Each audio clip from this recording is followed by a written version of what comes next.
Hey everyone, it's the first week of August, and Kim and I are back here talking with you about getting back to school, getting your year started right. And today we're talking about defining and communicating your role, which really, y'all, is a year-long process and job, but you want to start really strong first time out the gate.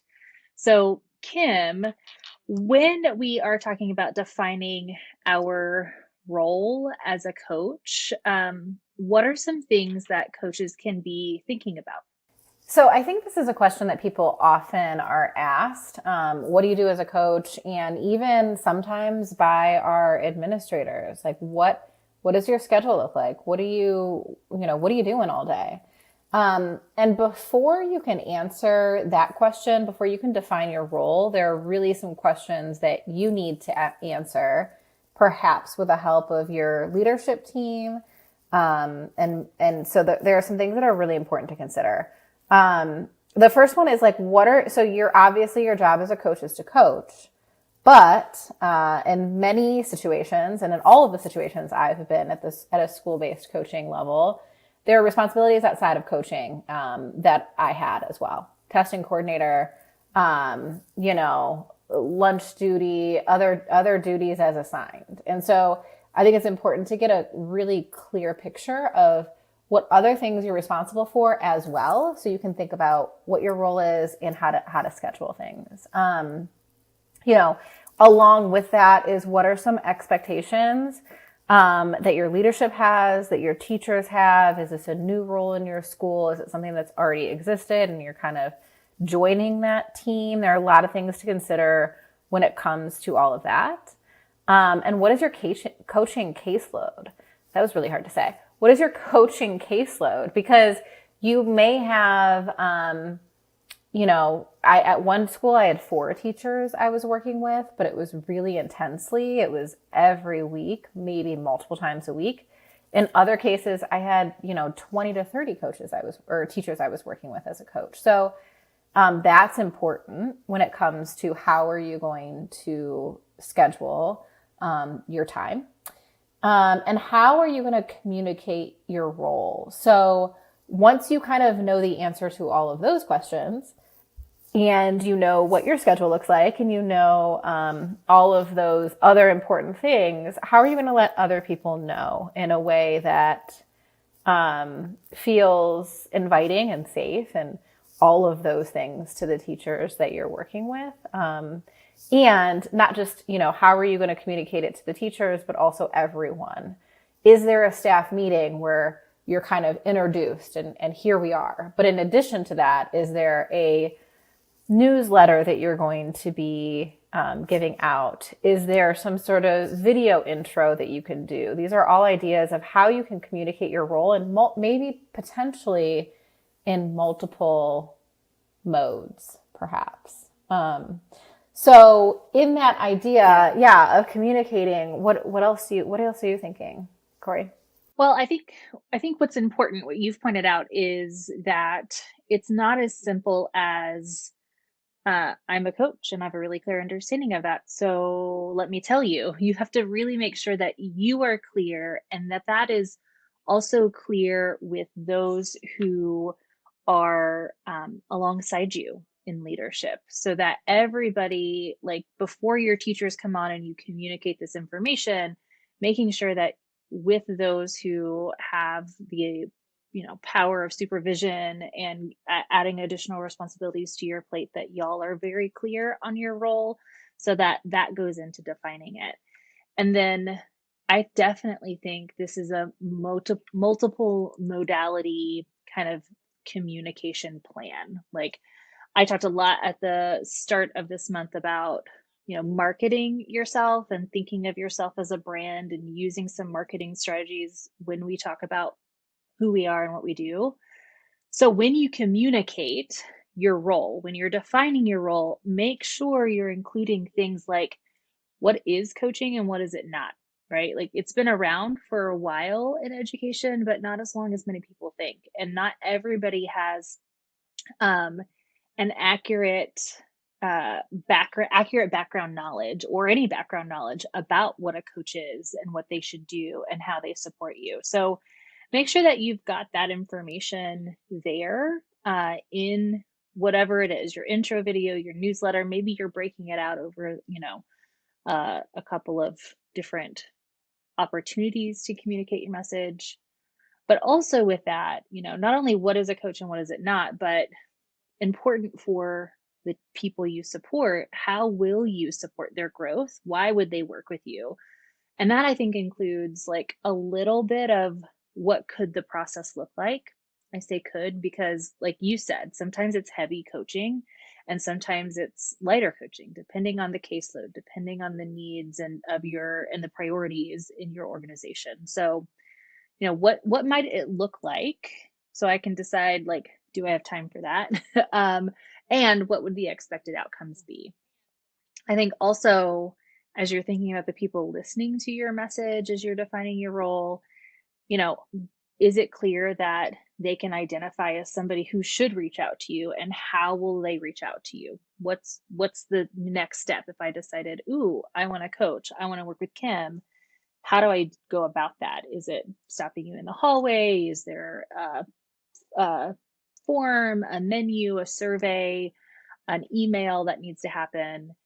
And then the thing that I think is also missed a little bit that leaves a little bit of uncertainty for people in with their coaches is, if I work with you, Kim, how are we going to communicate? And then how and what will you communicate with people outside of our coaching partnership?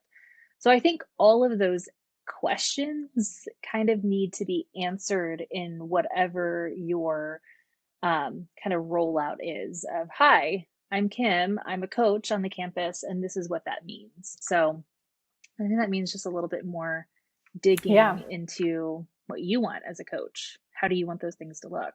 Yeah, and one thing that I was thinking about as you were talking, we're assuming, I think in the beginning of this conversation, I don't know if you were, but I was, that we're talking about new coaches, a new building, but things also change year over year, and we also get new teachers, and we also get new responsibilities, and we also get. So I think there's value, if you are not a brand new coach, to repeating this process or doing something similar as the years go on, because I was never the same coach year over year. And when I was in the same building, things always looked different. Sometimes we had new leadership. Sometimes there were new initiatives. Sometimes my coaching caseload completely changed from one to the next. So if your teachers are expecting the same as last year and that's not what you're delivering, then they're going to need to know that too. So there's always going to be follow up with that. As well. And I mean, a bit of a reintroduction. In any good relationship, that communication is incredibly important. So be sure to make sure that you have and the way that people receive it is different. And you just need to have many different ways of saying potentially the same thing or similar things. And also, I think when you were talking about expectations, sometimes if it's a new teacher or somebody that doesn't know you, they're like, oh my gosh, how much time am I investing? How much I am so busy. Do I have time for this coaching as well? So really just being clear about all of those things is really important. Yeah. And I think that's where, thinking about what it could look like. And I say, what could it look like? Because it likely looks very different. Hopefully, you've got a few different ways to differentiate heavy versus light coaching, the different tiers that you've got your teachers, all the things that we've, been talking about and will continue talking about at the start of this school year season, can be kind of folded into that. So let's think about the different ways, right? You talked about, thinking about how will you communicate that? What does that look like to you? What are some of your favorite methods for that? I mean, usually there is some sort of beginning of the school year, and this may already be planned because we're in August. So there usually is some sort of back to school situation where we're all getting to know each other. And the principal is kind of laying out, your leadership is laying out the goals for the year. And usually within that, there's some sort of conversation about how the leadership team fits into these goals. And it's always different, any school that I've been in. But I think after that, there's a follow-up that needs to happen, whether it's in PLCs or individually, or just really depending on your caseload with, okay, we talked about this here. I want to be a little bit more specific. And I like the idea of, if you really are working closely, heavily one-on-one with somebody, setting up that meeting time, make sure there's clarity around when that's going to be if you're meeting in person, and what all is going to happen. That feels more individual to me. But if there's more of like a lighter coaching or a coaching menu happening, that can be in a PLC, or that can be, and then I think there's always some sort of follow-up electronically, we're emailing, or some people have these really great, sites where they talk about their coaching and there. So, I mean, it just really depends, but I'm thinking like in person, small group, individual, through email. I think there are definitely different ways to go about this. And,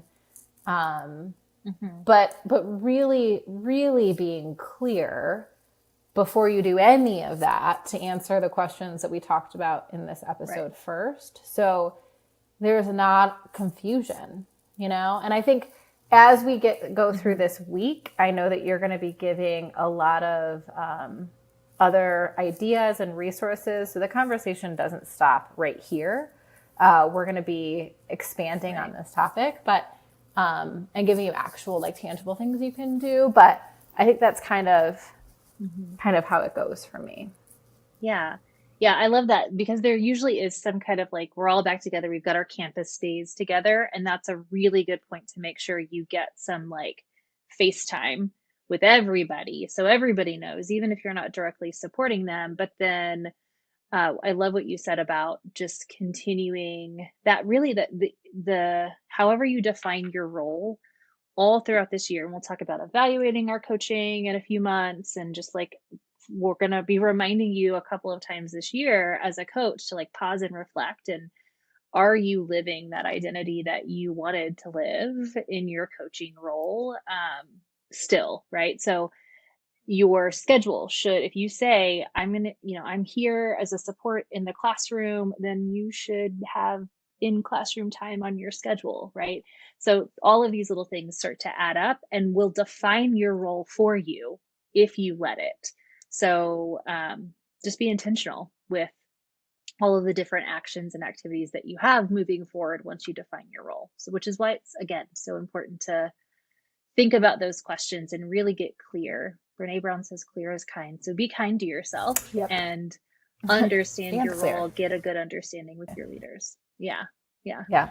I love that. Well, yeah, like you said, I'll be sharing some examples, some different things, some of my favorite ways to do this, like menus and choice boards and some of those, and giving some tangible examples as I take over Coach Replay this week.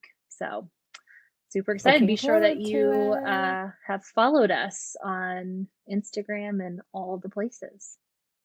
Yes. Okay. All right. Well, we'll see you guys again soon on another Coach Replay. Bye, everyone. Bye.